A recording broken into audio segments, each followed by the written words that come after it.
नमस्कार, एबीपीएल न्यूज देख रहे हैं आप और मैं हूं आपके साथ नैना। उत्तराखंड के मुख्यमंत्री पुष्कर सिंह धामी का विजन सन 2025 तक उत्तराखंड को नशा मुक्त बनाने का है, जिसको लेकर एबीपीएल न्यूज की टीम जब उधम सिंह नगर की किच्छा पहुंची तो वहां के स्थानीय लोगों द्वारा किच्छा पुलिस पर कई गंभीर आरोप लगाए गए। साथ ही हमारे संवाददाता विशाल शर्मा जब टीचर्स कॉलोनी स्थित नशेड़ियों के अड्डे पर पहुंचे तो मौके पर सैकड़ों की तादाद में नशीले इंजेक्शन की खाली शीशियों के साथ निडल और इंजेक्शन भी पड़े हुए थे। ऐसे में किच्छा कोतवाली पुलिस की कार्यप्रणाली पर कई सवाल खड़े हो रहे हैं। हमारे संवाददाता विशाल शर्मा ने जब स्थानीय लोगों से बात की तो उनका आरोप था कि किच्छा पुलिस की मिली भगत से किच्छा में खुलेआम अवैध नशे का व्यापार फल फूल रहा है। कहना था कि पुलिस को नशे के कारोबारियों का पता होने के बाद भी पुलिस उन पर कार्यवाही नहीं करती है, जिसके चलते मंजर ये है कि किच्छा के स्थानीय लोगों के साथ ही चेन स्नैचिंग, चोरी जैसी अन्य आपराधिक घटनाएं भी आए दिन होती रहती हैं। लोगों का कहना है कि नशेड़ियों को नशीले इंजेक्शन, सिरिंज और अन्य प्रकार के अवैध नशे का सामान टीचर्स कॉलोनी वार्ड में आसानी से मिल जाता है, जिसकी शिकायत भी काफी बार पुलिस को की गई है, लेकिन पुलिस की कार्यवाही केवल खाना पूर्ति मात्र ही होती है, जिसके चलते यहाँ के लोग पुलिस के होने के बावजूद भी डर के माहौल में रहने को मजबूर हैं। मुख्यमंत्री पुष्कर सिंह धामी का विजन है कि उत्तराखंड को 2025 तक नशा मुक्त बनाना है, जिसको लेकर के आज हम पहुंचे हैं उधम सिंह नगर की किच्छा विधानसभा में। आपको बताना चाहेंगे यहाँ किच्छा विधानसभा में अवैध नशे का कारोबार जो है चरम सीमा पर है। वहीं बात करें किच्छा पुलिस की कार्रवाई को लेकर के तो मैं आज पहुंचा हूँ अपने किच्छा के टीचर्स कॉलोनी वार्ड में, जहाँ पे अवैध नशे का कारोबार काफ़ी चरम सीमा पर है। आप मेरे पीछे देख सकते हैं एक बिल्डिंग है जो पुराना अस्पताल नाम से प्रसिद्ध है और इसमें आज अभी इस समय खाली पड़ी है। मैं अपने सहयोगी से कहना चाहूँगा कि दिखाएं अंदर का क्या माहौल है। अंदर इंजेक्शन के ऐसे शीशी पड़ी हुई है, खाली शीशियाँ पड़ी हुई हैं। इतनी शीशियाँ हैं कि किसी भी नशेड़ी दिन भर यहाँ पड़े रहते हैं और इन नशे का सेवन करते रहते हैं। पूरा बिल्डिंग आपको दिखाएंगे या धीरे धीरे चलेंगे आपको दिखाएंगे कि यहाँ पे देखिए किस तरीके से खुलेआम शीशियाँ ही शीशियाँ पड़ी हुई हैं। साथ में इंजेक्शन के कुछ टुकड़े भी हैं और नशेड़ी दिन भर इस बिल्डिंग में पड़े रहते हैं और अपने नशे का काम करते रहते हैं। और यही नहीं कि यहाँ के लोग भी इनसे इतना परेशान हैं कि आए दिन यहाँ चोरी की घटना समेत काफ़ी अन्य घटनाएं भी हैं जो यहाँ होती रहती हैं। मैं आपको बताना चाहूँगा यहाँ के लोगों के कहना है कि पुलिस को भी कई बार शिकायतें की गई हैं, लेकिन अभी तक कोई भी उचित कार्रवाई उनकी ओर से नहीं हुई है। लगातार यहाँ अवैध नशे का कारोबार चरम सीमा पर है, बढ़ता जा रहा है, जिससे लेकर के लोग भी यहाँ काफ़ी परेशान हैं। आइए बात करते हैं यहाँ के कुछ लोगों से।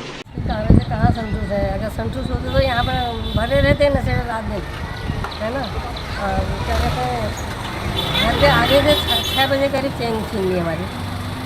मोटरसाइकिल में आए और किसी का पता पूछने के बाद जैसे नजर हटी तो उन्होंने अपनी खींच ली, गले से भाग गए। तो पुलिस ने तब भी कोई कार्रवाई नहीं करी। पता नहीं पूछने को कहा जाते हैं तो कोई वहाँ वही नहीं है। दिन भर समस्या है, यहाँ तो बहुत बुरा हाल है। यहाँ पे समझ लीजिए कोई लेडीज़ नहीं आ पाती हैं, कोई कुछ नहीं आ पाता है, क्योंकि इनकी नज़र में तो किसी की कोई इज्जत है नहीं। किसी को भी रोक लेंगे, किसी को आवाज़ मार देंगे, किसी के लिए कुछ गलत बोल देंगे। बहुत बुरा हाल है। दिन भर चोरियाँ हो रही हैं आए दिन, हर दुकानदार परेशान है। पूरे मोहल्ले में बहुत बुरा हाल है। कोई अपना सामान बाहर नहीं रख पा रहा है, सबको छुपा के रखना पड़ता है। कुछ भी सामान बाहर पड़ा हो पता ही नहीं आधे घंटे में मिलेगा नहीं मिलेगा। छोटी से छोटी चीज़ें उतर जाती है, चोरी हो जाती है। बहुत बुरा हाल है। पुलिस को कई बार कंप्लेन करी भी है और आते भी हैं वो लोग, ऐसा नहीं है आते नहीं है, लेकिन बस वही वाली बात है कि कार्रवाई पूरी जड़ तक नहीं हो पा रही है। ये लोग मानते नहीं है, ये लोग यहाँ से हटते नहीं है। नशा यहाँ पे तो जी चरम सीमा पे है। किच्छा में जितना नशा खुलेआम बिक रहा है, मैं समझता हूँ आसपास के किसी इलाके में नहीं। और प्रशासन क्यों नहीं कर रहा है कार्रवाई, ये तो मेरी समझ में नहीं आ रहा। यहाँ के लोग कंप्लेन करते हैं, वो आते भी हैं, पर उसको जड़ तक क्यों नहीं पकड़ते ये समझ में नहीं आता। ऐसा तो नहीं है कि यही खाली है तो छोटे मोटे गुर्गे हैं जो इनके मेन हैं, उन पे कार्रवाई क्यों नहीं की जा रही, जिससे जड़ को ख़त्म किया जाए। जड़ को क्यों नहीं ख़त्म करता प्रशासन, ये प्रशासन नहीं जानता। जीरो। अच्छी बात है मुख्यमंत्री जी ऐसा चाहते हैं तो, पर ये हमारे समझ में नहीं आ रहा है कि ऐसा कुछ हो पाएगा, क्योंकि प्रशासन पूरी तरह नहीं कर रहा है कार्रवाई। अब क्यों नहीं कर रहा है ये तो उन्हीं को पता होगा। ये तो सारी प्रशासन की मिलीभगत लगती है। बच्चे को पता है नशा किस किस घर में कौन कौन बेच रहा है, उसके बावजूद भी कार्रवाई नहीं होती है। चोरियां इतनी बढ़ गई हैं कि हम लोगों को दुकानों पर डर लगता है कब कहाँ से क्या सामान नशेड़ी चुरा कर ले जाएं।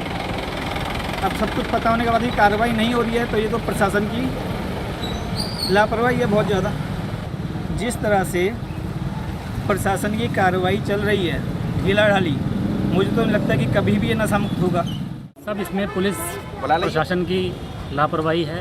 इस वजह से यहाँ पे नशा मुक्ति बहुत ज़्यादा बढ़ चुका है।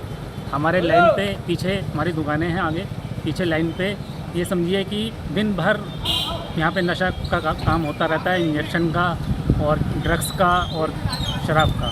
इससे हमारी दुकानों पे प्रभाव पड़ता है, हमारे व्यापारियों पे और हमारे जो कस्टमर आते हैं उन पे प्रभाव पड़ता है कि यहाँ पे गाली गलौज ज़्यादा होती है। जो वर्तमान समय में पुलिस की कार्रवाई चल रही है उससे तो यही पता चलता है कि जो पिछली 5 मौतें हुई हैं तो उससे कोई खास कार्रवाई से उनकी कोई फ़ायदा नहीं मिल पा रहा है। और पिछले 2 महीने के अंदर ये 5वीं मौत जो परसों संज्ञान में आया मामला देखने को ही मिला।